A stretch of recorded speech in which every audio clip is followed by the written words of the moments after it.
Peu importe la situation financière dans laquelle tu te trouves aujourd'hui, tu peux la changer à ton avantage.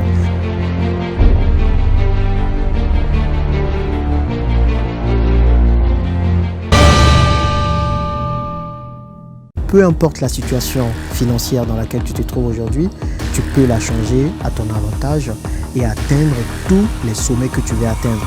Parce qu'un des adages préférés que j'aime, c'est tout simplement vise la lune. Et si jamais tu rates la lune, tu tomberas au moins au milieu des étoiles, ce qui m'est déjà pas mal. Ils pensent que je suis né avec une petite cuillère en argent dans la bouche. Mais ça n'a pas été toujours le cas parce que je suis issu d'une famille assez pauvre et je vivais dans un quartier précaire quand j'étais en Afrique. On peut sentir la pauvreté, la misère sur mon visage, vous voyez. Si quelqu'un vous dit que l'argent ne rend pas beau, franchement, demandez à la personne de venir me voir.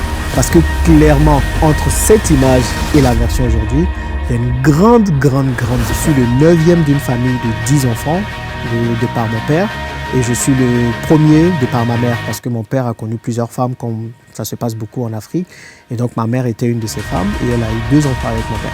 Donc dans la grande famille, on est 10 enfants et je suis le 9e. Donc quand mon père rencontrait ma mère était encore étudiante. Elle est tombée enceinte pendant qu'elle était étudiante au lycée. Du coup, elle a dû arrêter ses études pour pouvoir se marier et donner naissance à son enfant. Et quand je naissais, mon père, il était à l'époque ingénieur. Il était entrepreneur dans le bâtiment. Donc, il gagnait plutôt bien sa vie. Ce qui m'a permis de naître dans un quartier un peu chic de Marcory à Abidjan, du groupement foncier pour ceux qui connaissent. Donc, je suis né plutôt dans l'opulence, dans de bonnes conditions. Malheureusement, quelques mois plus tard, mon père, qui gérait très mal ses business, ses affaires, a totalement fait faillite, pour de bon cette fois, parce qu'il avait fait faillite plusieurs fois avant. Et donc, quelques mois plus tard, il a tout perdu. C'était tellement grave que mes parents ont dû quitter la capitale Abidjan pour se retrouver au village. Quand on se retrouve au village après être allé dans la capitale, ça veut dire que vraiment c'était chaud. Donc ma mère a tout quitté, elle est partie avec mon père au village où ils ont vécu 3 ans. Entre-temps, mon frère a eu le temps de naître.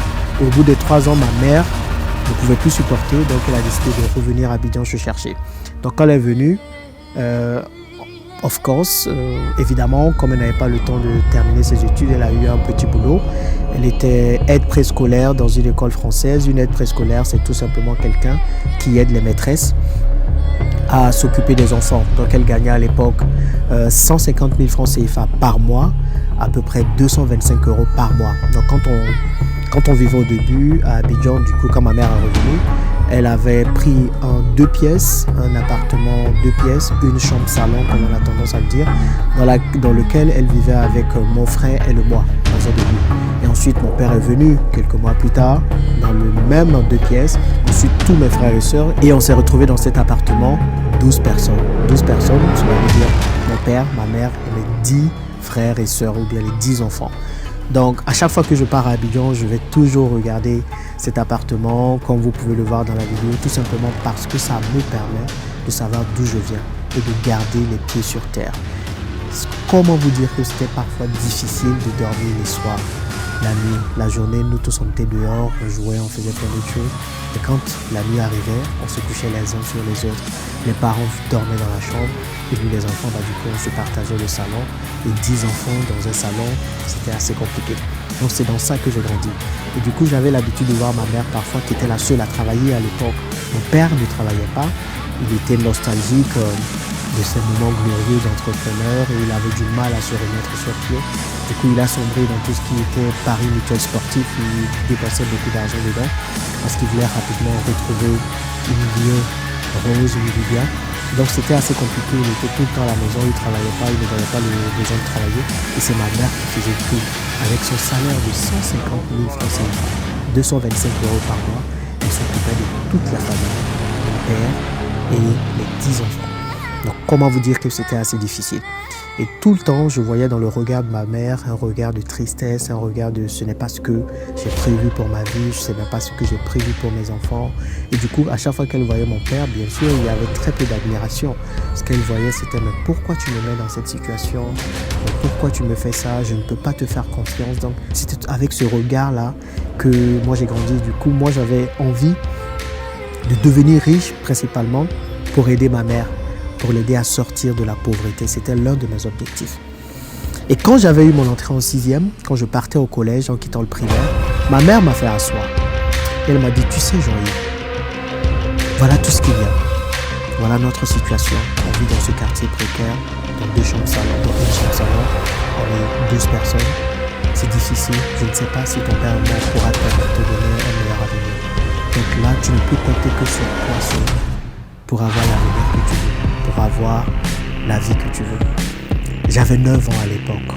Comment vous dire que ce sont des paroles que je n'oublierai jamais. Et du coup, quand ma mère me dit ça, moi je vois 3 options pour pouvoir quitter la pauvreté. La première option, soit je sais jouer au foot, parce qu'on a vu plusieurs personnes qui savaient jouer au foot, du coup, grâce à leur talent, qui ont pu partir vivre à l'étranger parce qu'ils ont été recrutés par un club sportif à l'étranger. Et bien, comment vous dire que j'étais un sac en foot parce que j'étais tout frêle et les autres enfants avec qui je jouais étaient vraiment robustes. Donc à chaque fois que je jouais avec eux, moi qui étais tout maigre, donc parfois j'avais la cheville cassée, parfois j'avais des plaies par-ci, par-là. Donc le foot était l'option à bannir.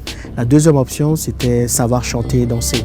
À l'époque, on voyait les Michael Jackson et d'autres personnes chanter et danser. Et du coup, des personnes qui n'avaient rien et à force de chanter, de danser, ont pu avoir une situation. Comment vous dire que danser encore ça va, mais chanter, j'ai chanté comme une casserole. Donc ça, j'ai dû tout de suite mettre de côté. Du coup, la seule option qui me reste, c'était d'aller travailler, de travailler à l'école, de travailler dur, de pouvoir m'en sortir grâce aux études, parce qu'on a vu des personnes aussi qui sont parties de rien du tout et qui ont travaillé dur pour pouvoir réussir. C'était la seule option que j'avais parce que c'était ce que je savais faire. Du coup, très tôt, j'ai pris mes études au sérieux. Et quand j'étais petit, j'aimais bien rêver. Moi, je ne m'interdisais aucun rêve. Et un des rêves que j'avais, c'était vraiment vivre dans la plus grande tour du monde. Je ne sais pas pourquoi, mais j'avais ce rêve-là. Donc, à l'époque, c'était les 2 tours jumelles. Et moi, je m'étais promis de faire tout pour aller vivre dans l'une de ces tours jumelles. Comme pour montrer que j'avais réussi, en fait. Du coup, je travaillais énormément. Au collège, j'ai travaillé.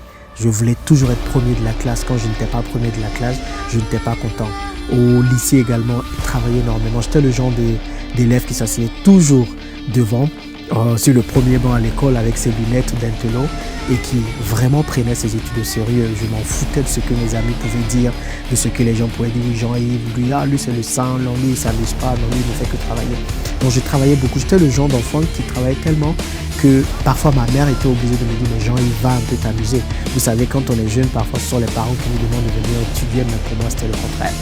Donc j'ai tout fait, j'ai travaillé jusqu'à ce que j'ai pu avoir mon baccalauréat scientifique en 2003 avec mention bien. Et bien cela m'a permis de pouvoir avoir une bourse d'études pour aller étudier au Maroc. Je suis allé étudier au Maroc. J'ai eu ma maîtrise en statistique et informatique au bout de 4 ans. En 2008, j'ai eu un master en mathématiques financières, ce qui m'a permis d'aller en France. Et au bout de 2 ans, de pouvoir avoir un diplôme d'ingénieur d'État en statistique et intelligence artificielle. Donc là, quand je suis sorti avec ce diplôme, j'ai commencé à travailler en France, à Bouygues Télécom à l'époque, où je gagnais au début de mon expérience professionnelle 2500 € net par mois. Et bien pour moi, c'était enfin la sortie de la pauvreté. Enfin, je pouvais commencer à vivre. Mais comment vous dire que je me leurrais totalement.